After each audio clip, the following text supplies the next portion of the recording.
Back in 1960, the Writers Guild of America East and West went on strike, citing the need for health and pension plans, but its main goal was to receive residual payment on reruns for movies and TV shows that they wrote for, meaning that when something they worked on is aired as a rerun, they would receive a small percentage of the profit made. Residuals that the Alliance of Motion Picture and Television Producers did not want to give, which, prior to the strike, was not in effect, resulting in absolutely zero profit on the part of the writers.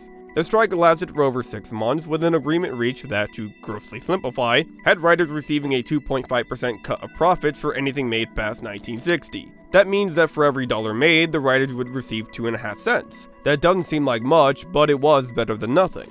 The general consensus regarding the strike was a victory for the writers, as they had gotten pretty much everything they wanted in the end. Yet this would be seen as the last true victory the WGA would get in the coming years, as the advent of home video and foreign sales would start a new round of issues. In 1988, another strike from the WGA took place, this time around the need of higher residuals for hour-long syndications and increased role in creative decisions such as casting. This is the longest strike so far, lasting from March 7th to August 7th, 1988, and was the messiest of them all. The strike of 1988 was effectively stonewalled by producers who wanted to lower the existing residuals under the notion that despite record revenue, the cost of production justified the cut, along with the absurd notion that home video was not a profitable venture despite data stating otherwise. The AMPTP did everything in its power to keep that cut in residuals, going as far as to make a deal that gave the WGA everything they wanted, except for the rise in residuals, which was turned down when initially offered, but ultimately a deal was struck that caused an 80% cut in residuals, specifically home video.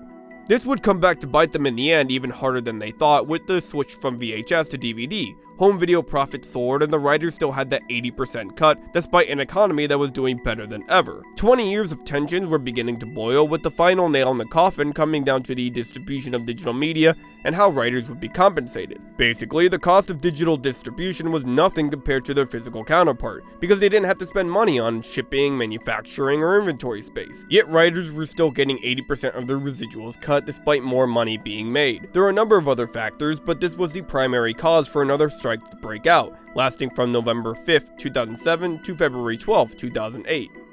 The strike was infamous from the long-lasting consequences it had on network shows and the landscape of television from that point onward. While the strike of 1988 caused various productions to be pushed back, the strike of 2007 caused the quality of various shows and movies to decline. In a time where audiences demanded higher quality products, television was no longer simply episodic. It evolved into serialized stories whose narratives were too large to be condensed into an hour or less. If something came along to halt that narrative's build-up, then it would feel unfulfilling.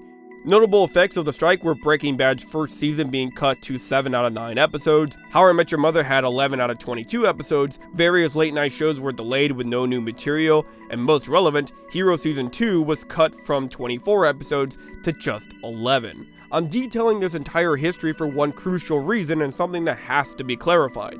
Hero Season 2 was struggling before the strike took place. There's a common misconception that Season 2 declined because of the writer's strike, but that wasn't exactly the case. Hero Season 2 began production in the summer of 2007, and its first episode aired on September 27th. The plan was to have the 24 episodes split across 3 volumes, labeled Generation, Exodus, and Villains, along with a 6-episode miniseries called Heroes Origins to keep fans entertained during the planned hiatus. The writer's strike would affect the planned finale of Generations and lead to the cancellation of the Exodus volume, pushing the Villains arc to Season 3. With the show's writing style of having 3 to 4 scripts written in advance, this meant the writer's strike affected the halfway point of the season, but the show already had a 15% dip in ratings from its first to second episode. The reasons why were apparent from the start.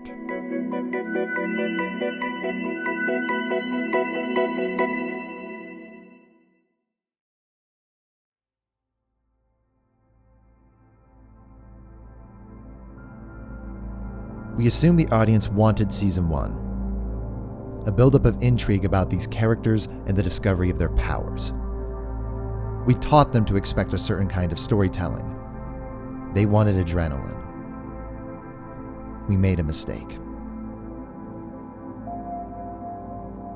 Critics at the time were harsh against the second season for attempting to build a slow pace, similar to the first, because this effectively killed all momentum the show had up to that point. Part of this was because of the decision to continue the story with the same group of characters, rather than using the anthology idea they started with, causing the writers to try and fix the issue of having characters with hugely overpowered abilities such as Peter, Sylar, and Hero. Having Peter be stuck in Ireland with no memory, Hero on a journey in 19th century Japan, and Sylar stuck with a virus that left them powerless. Claire was given a boyfriend whose personality trait could be summed up as wooden at best and annoying at worst, and effectively left the show with no resolution. The introduction of characters like Maya and Alejandro had no effect on the main conflict, which left fans wondering why introduce them at all. The central conflict of the arc involving a deadly pandemic wasn't introduced until 7 episodes in, compared to season 1 where the main threat was established from the first episode. This had the effect of making everything before that seem like filler, which is not what you want your fanbase to think. It didn't help that having Peter lose his memory meant that we had to go through multiple episodes of him realizing he has powers with only one we weren't aware of, instead of giving Peter multiple abilities we hadn't seen before. To this day, I have no idea why the show thought that was a good idea, which mostly could have been avoided with a simple fix revolving around episode 8 called 4 months ago. See, in volume 1 there was an episode called 6 months earlier. That was a flashback showing the characters' lives before their abilities fully manifested, as well as to introduce Sylar, who up to that point had just been a shadowy serial killer. Yet its true goal was to be an intermission between the first and second major arcs of the season. Season 2 tried to do this as well by having the first episode take place 4 months after the events of Kirby Plaza and slowly build up from there. Yet this doesn't work at all because the characters had been fully established by that point, and taking 8 episodes to explain why Peter was in Ireland or why Nathan didn't die from a nuclear explosion dragged the season across broken glass. Think about that. Many of the questions people had in their minds weren't answered until after the main goal was set up, halfway during the season. This kept characters who were being introduced, like Maya and Alejandro or Bob and Elle, to have little to no development. With or without the writer's strike, that slow pace would have killed almost any show. And remember, there were 3 volumes planned. None of the events from episode 1 through 7 had enough connection with the flashback to warrant it being put so late into the story. If they had moved episode 8 to either episode 3 or even episode 1, it would have kept people motivated to see the rest of the season, because their biggest mystery wasn't dangled in front of them for way too long. For example, DL, who is a prominent character throughout Volume 1, is introduced as dead by the 3rd episode. As he was shot by a bullet in the season finale, one would think that's what killed him. Yet in one episode, they decided to have him live, become a firefighter, only to kill him off by that same episode in an incredibly moronic fashion. Having that chain of events happen right after the events of Kirby Plaza would have had an incredibly effective moment and lead to a more natural way of bringing Micah and Nikki to the respective locations, rather than trying to pull some dumb twist and show that he did survive, only to kill him off anyway. Moving episode 8 earlier would have given Nathan's PTSD significant weight, Peter's memory loss could have been resolved way earlier, characters such as Bob and Elle would have had a more natural introduction, the company would have been fleshed out earlier, and Adam Monroe could have been changed. Speaking of Adam,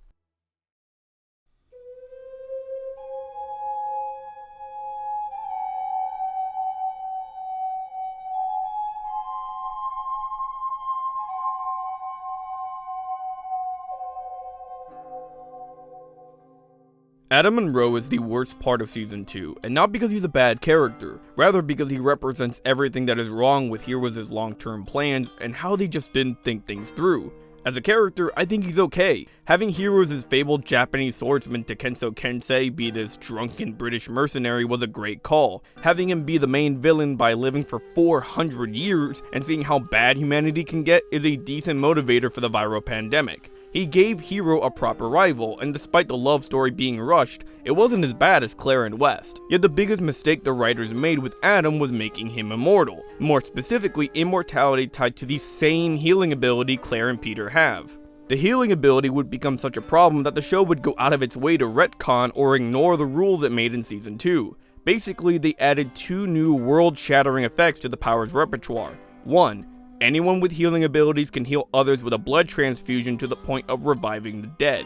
And 2, anyone with a healing ability will stop aging and become immortal. These 2 clauses effectively broke the entire show by introducing a literal get-out-of-jail-free card for any and all characters.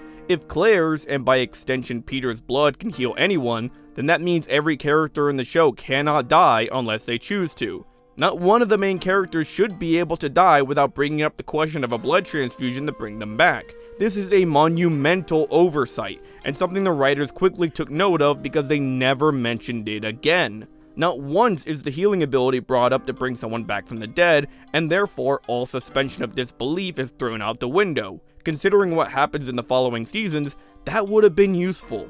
Originally, the blood transfusion was supposed to play into the viral pandemic, along with Maya's ability, but even if that were the case, it would still leave the whole revival issue wide open. It gets even worse when you remember that the only reason why Peter trusts Adam is because he agreed to heal Nathan of his radioactive burns. If Adam didn't have this power, there would have been legitimate consequences to the ending of Kirby Plaza, but this makes it all null and void, effectively making Nathan's sacrifice have less weight by making him an alcoholic stricken with PTSD that's tossed aside within a few episodes, making an already subdued climax that much weaker. What's worse is that this could have been avoided by making Adam's power immortality on its own and not tied to the healing ability. Imagine if instead of making him heal, he kept every scar that he got throughout his lifetime. His story remains the same, but it would lead him to be this horribly disfigured, mangled mess of a man by the time we see him in present day, after being left for dead, giving his introduction in the hoodie even more weight because we'd see these scarred hands and not understand until episode 7 that it was Adam all along. Mind you, this is keeping the original episode order and not my proposed shifting of episode 8. Adam could use his disfigurement as a way to gain sympathy from Peter, tricking him into thinking the company tested his immortality for years, essentially torturing him. Seeing as Peter was already hesitant of the company to begin with, this would be an effective way of keeping the alliance without stretching the established chain of events too far.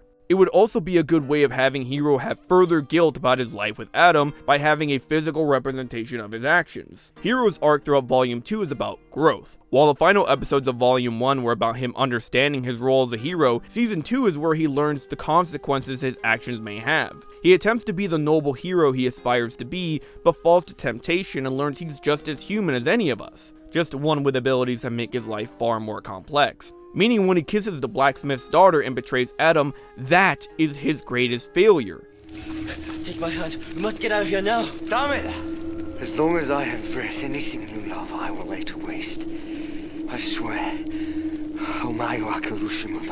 How much better would it have been if his failure wasn't just emotional, but physical? Having to see Adam as this grotesque human being, a constant reminder of his wrongdoing and the person he failed to save. It would give their final conversation greater weight by being face to face with the worst thing he's ever done. You are more than a friend to me. You were my inspiration. I was a rudderless drunkard, and then you came along, you taught me to be a hero.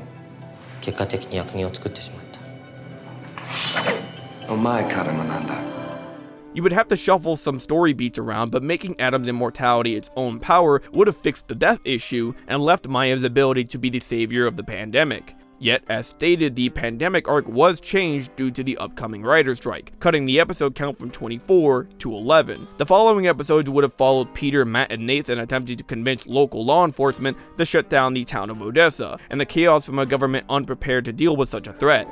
The entire second season was hinged around this big viral outbreak idea, and so where we were going with it was huge. And I think if anybody really was worried whether the second season was ever going to be as big as the first, they could rest assured, having seen what we were planning with all of the tanks and the helicopters and the entire town of Odessa being in a lockdown situation, it was going to be a really big production.